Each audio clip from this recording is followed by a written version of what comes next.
സംസ്കാരത്തിന്റെയും കലയുടെയും നാടായ തൃശൂർ ജില്ല പഴയ പള്ളികളും ക്ഷേത്രങ്ങളും നിറഞ്ഞു നിൽക്കുന്ന മതസൗഹാർദ്ദത്തിന്റെ നഗരം. പൂരങ്ങളുടെ നാദം നിറഞ്ഞ ഈ നഗരം വടക്കുന്നാഥ ക്ഷേത്രത്തിന്റെ മണിനാദം കേട്ടാണ് ഈ നഗരത്തിലെ ഓരോ പ്രഭാതവും ഉണരുന്നത്. പുഴകളുടെയും പാടങ്ങളുടെയും ഇടയിലായി ചെറുഗ്രാമങ്ങൾ ചിതറിക്കിടക്കുന്നു. നമുക്ക് ആ ഗ്രാമങ്ങളിലേക്കൊന്ന് പോയാലോ? തൃശൂർ ജില്ലയുടെ കിഴക്കേ അറ്റത്തുള്ള പച്ചപ്പ് നിറഞ്ഞ ഒരു ഉൾനാടൻ ഗ്രാമം. നെൽപ്പാടങ്ങളുടെ പട്ടും തെങ്ങിൻ തോപ്പുകളുടെ കിന്നരിയും കൊണ്ട് പ്രകൃതി അവിടെ സൗന്ദര്യത്തിന്റെ പൂർണ്ണമായ ചിത്രം വരച്ചിരുന്നു. അവിടുത്തെ പുലർക്കാലം ചെമ്പകപ്പൂവിന്റെ മണമുള്ളതും കുന്നിൻ ചെരുവുകളിലെ അമ്പലങ്ങളിൽ നിന്നുള്ള നാമജപം പോലെ ശാന്തവുമായിരുന്നു. ഇവിടെ 15 വയസ്സ് മാത്രം പ്രായമുള്ള ഒരു പെൺകുട്ടിയുണ്ട്, പൂർണിമ. അതാണ് അവളുടെ പേര്. ഇരുളും വെളിച്ചവും ഇടകലർന്ന ഒരിടമായിരുന്നു പൂർണിമയുടെ ലോകം. ആൾക്കൂട്ടത്തിൽ നിന്നും അവൾ എപ്പോഴും ഒഴിഞ്ഞു മാറി. കാരണം മറ്റൊന്നുമല്ല, അവളുടെ പുഞ്ചിരി, മുൻപല്ലുകൾക്കിടയിലെ ആ പൊക്കം മറ്റുള്ളവരുടെ കണ്ണിൽ ഒരു കുറവായി അവശേഷിച്ചു. കുട്ടിക്കാലത്ത് കളിയാക്കലുകൾ അവളെ വല്ലാതെ വേദനിപ്പിച്ചു. മുയൽപ്പല്ലി എന്ന് വിളിച്ചുള്ള കൂട്ടുകാരുടെ കളിയാക്കലുകൾ അവളുടെ ആത്മവിശ്വാസം കെടുത്തിക്കളഞ്ഞു. പാൽപ്പല്ലുകൾ പോയി വന്നതിന് ശേഷമായിരുന്നു അവളുടെ പല്ലിന് ഇത്രയും മാറ്റങ്ങൾ ഉണ്ടായത്. അത് പതിയെ പതിയെ പുറത്തേക്ക് തള്ളി വരാൻ തുടങ്ങി. അത് ചെറിയൊരു കാര്യമായിരുന്നുവെങ്കിലും ലോകം അതിനെ വലുതാക്കി. സ്കൂളിലോ വഴിയിലോ പോലും ചില കുട്ടികളുടെ ചിരിയും പല്ലുള്ള എന്ന വാക്കും അവളുടെ മനസ്സിൽ ആഴത്തിൽ മുറിവേൽപ്പിച്ചു. അവൾക്ക് സംസാരിക്കാൻ ഭയം തോന്നി. ചിരിക്കാൻ പോലും മടിച്ചു തുടങ്ങി. ഒരിക്കൽ നിറയെ സ്വപ്നങ്ങൾ നിറച്ചിരുന്ന ആ കണ്ണുകൾ ഇപ്പോൾ എല്ലായിടത്തും ഉൾവലിഞ്ഞു നോക്കുകയാണ്. ജീവിതം അവൾക്ക് ഇരുട്ടിന്റെയും വെളിച്ചത്തിന്റെയും മിശ്രിതമാവുകയായിരുന്നു. ചിലർ അവളെ മനസ്സിലാകാതെ കളിയാക്കിയപ്പോൾ ചിലർ അവളുടെ നിശബ്ദതയിലൂടെ അവളെ സ്നേഹിച്ചു. കൂട്ടുകാരികളുടെ പെരുമാറ്റമായിരുന്നു അവളെ ഏറ്റവും ദുഃഖിതയാക്കിയത്. ചെറുതായി ചിരിച്ചും പരാമർശിച്ചും തുടങ്ങിയ കളിയാക്കലുകൾ അത് ദിവസേനയുള്ള പരിഹാസമായി മാറി.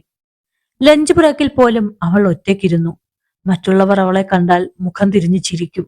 ഒരു ദിവസം അവളുടെ ജീവിതത്തിലെ ഏറ്റവും വേദനാജനകമായ നിമിഷം സംഭവിച്ചു. ക്ലാസ്സിൽ ടീച്ചർ തന്നെയാണ് അവളുടെ പല്ലിനെ കുറിച്ച് കളിയാക്കിയത്. തന്റെ പ്രിയപ്പെട്ട ടീച്ചറുടെ വായിൽ നിന്നത് കേട്ടപ്പോൾ അവൾക്ക് സഹിക്കാവുന്നതിലും അപ്പുറമായിരുന്നു. ക്ലാസ്സിൽ എല്ലാവരും ചിരിയായി. ആ നിമിഷം അവൾക്ക് ലോകം മുഴുവൻ അവളെ എതിർക്കുന്നുവെന്ന് തോന്നി. അവളുടെ കണ്ണുകൾ നനഞ്ഞു. ഹൃദയം നിശബ്ദമായി പൊട്ടിത്തെറിച്ചു. ആ ദിവസം മുതൽ അവൾക്ക് സ്കൂൾ പോലും ഭയാനകമായ സ്ഥലമായി മാറി. അവളുടെ ചിരി അവളുടെ ആത്മവിശ്വാസത്തെ തകർത്തു. പൂർണിമയുടെ മനസ്സിലെ വിഷമം അച്ഛനും അമ്മയും ഏറെ നാളായി ശ്രദ്ധിച്ചിരുന്നു. ചിരിയില്ലാത്ത മകളുടെ മുഖം കാണുമ്പോൾ അമ്മയുടെ ഹൃദയം പിളരുകയായിരുന്നു. ഒടുവിൽ അവർ അവളെ ഒരു ഡെന്റിസ്റ്റിനെ കാണിച്ചു. ഡോക്ടർ വിശദമായി അവളുടെ പല്ല് പരിശോധിച്ചു. മോളുടെ പല്ലിന് മാത്രമല്ല പൊക്കമുള്ളത്, മോണയ്ക്കുമുണ്ട് പ്രോബ്ലംസ്. അപ്പോൾ നമുക്ക് ചില സർജറികൾ ചെയ്യേണ്ടി വരും. അതിന് നല്ല ചിലവുണ്ട്. ഡോക്ടർ പറഞ്ഞത് കേട്ട് അച്ഛനെയും അമ്മയും കണ്ണിൽ കണ്ണി നോക്കി. ചിലവ് അവർക്ക് താങ്ങാനാവുന്നതിലും അപ്പുറമായിരുന്നു.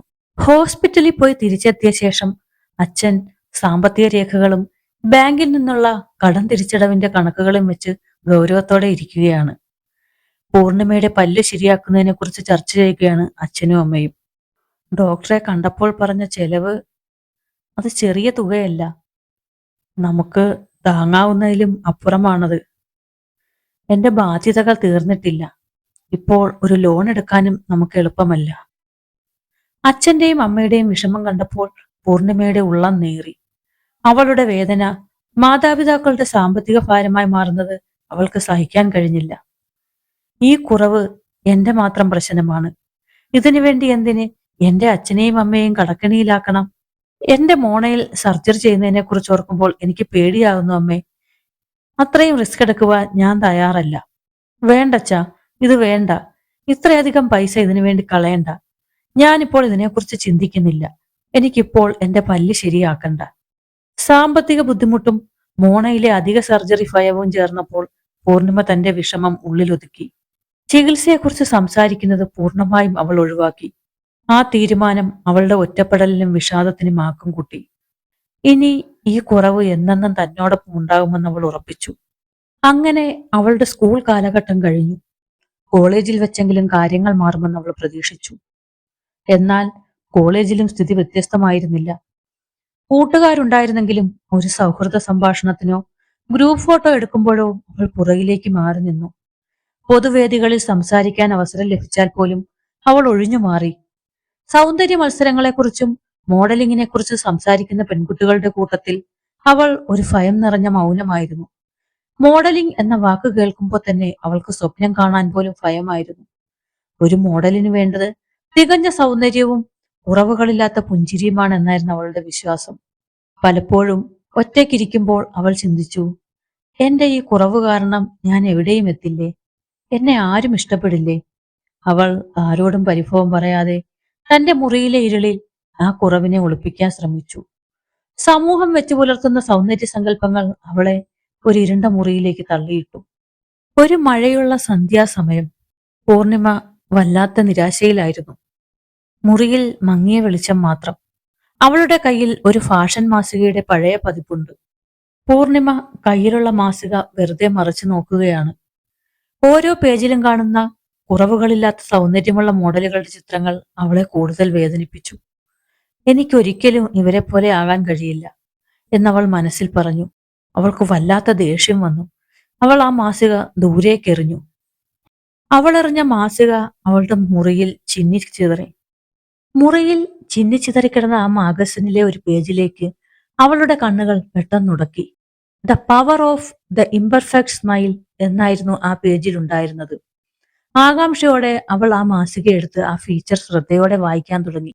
പ്രശസ്ത അമേരിക്കൻ മോഡലും അഭിനേത്രിയുമായ ലോറൻ ഹട്ടനെ കുറിച്ചുള്ള ലേഖനമായിരുന്നു അത്.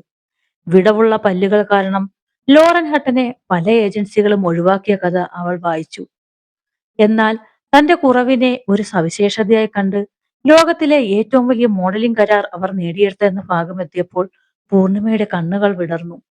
ലോറൻ ഹട്ടൻ ആ കുറവിനെ മറയ്ക്കാൻ മോർട്ടിഷ്യൻസ് വാക്സ് വരെ ഉപയോഗിക്കാൻ ശ്രമിച്ചിരുന്നു എന്ന ഭാഗം പൂർണിമയെ ചിന്തിപ്പിച്ചു.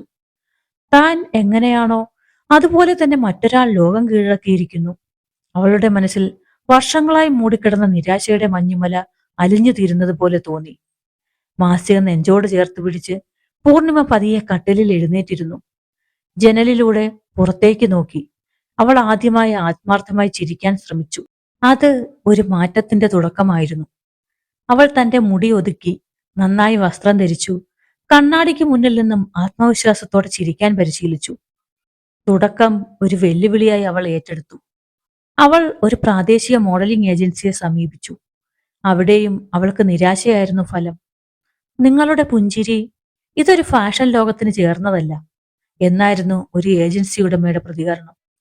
പൂർണിമ തളർന്നില്ല. അവൾ തന്റെ ചിത്രങ്ങൾ സോഷ്യൽ മീഡിയയിൽ പോസ്റ്റ് ചെയ്യാൻ തുടങ്ങി. ദ ഗ്യാപ് സ്മൈൽ എന്നൊരു ഹാഷ്ടാഗിൽ അവൾ ചിരിച്ച മുഖങ്ങൾ പങ്കുവച്ചു. പതിയെ ആ ചിത്രങ്ങൾക്ക് ലൈക്കുകളും കമന്റുകളും ലഭിച്ചു തുടങ്ങി. അവളുടെ പുഞ്ചിരി ഒരു കുറവായി കാണുന്നതിനേക്കാൾ ഒരു പ്രത്യേകതയായി ആളുകൾ ഏറ്റെടുത്തു. അങ്ങനെയിരിക്കെ പ്രമുഖ അന്താരാഷ്ട്ര ഫാഷൻ മാസികയായ എലഗൻസിന്റെ ഇന്ത്യൻ എഡിറ്റർ അവളുടെ ചിത്രങ്ങൾ കാണുകയും അവളുടെ പുഞ്ചിരിയിലെ പ്രത്യേകത തിരിച്ചറിയുകയും ചെയ്തു. അവർ പൂർണിമയെ തേടിയെത്തി. അപ്രതീക്ഷിതമായി കിട്ടിയ ആ അവസരം പൂർണിമ ഒരു വെല്ലുവിളിയായി സ്വീകരിച്ചു. ആദ്യത്തെ ഫോട്ടോഷൂട്ടിൽ അവൾ കൈകൾ കൊണ്ട് വായ മറയ്ക്കാൻ ശ്രമിച്ചപ്പോൾ ഫോട്ടോഗ്രാഫർ പറഞ്ഞു, പൂർണിമ, നീ നിന്റെ ആത്മാവിനെ മറയ്ക്കാൻ ശ്രമിക്കരുത്. ആ ചിരിയാണ് നിന്റെ സൗന്ദര്യം. ലോകം കാണട്ടെ ആ പൂർണ്ണമായ പുഞ്ചിരി. ആ വാക്കുകൾ പൂർണിമയ്ക്ക് പുതിയ ഊർജം നൽകി. അവൾ മനസ്സ് തുറന്നു ചിരിച്ചു. തന്റെ കുറവുകളെന്ന് വിശ്വസിച്ചിരുന്ന ആ പല്ലിന്റെ പൊക്കം ക്യാമറയിൽ പതിഞ്ഞപ്പോൾ ഒരു ട്രെൻഡ് സെറ്ററായി മാറി. അങ്ങനെ സമൂഹത്തിൽ ഒറ്റപ്പെട്ടുപോയ ആ പെൺകുട്ടി തന്റെ കുറവിനെ ആത്മവിശ്വാസത്തിന്റെ ആഭരണമാക്കി മാറ്റി ലോകമറിയുന്ന മോഡലായി വളർന്നു. മാസങ്ങൾക്കുള്ളിൽ അവൾ എലഗൻസിന്റെ കവർ പേജിൽ നിറഞ്ഞു നിന്നു. അവളുടെ ചിരി ഒരു സിഗ്നേച്ചർ സ്മൈലായി മാറി.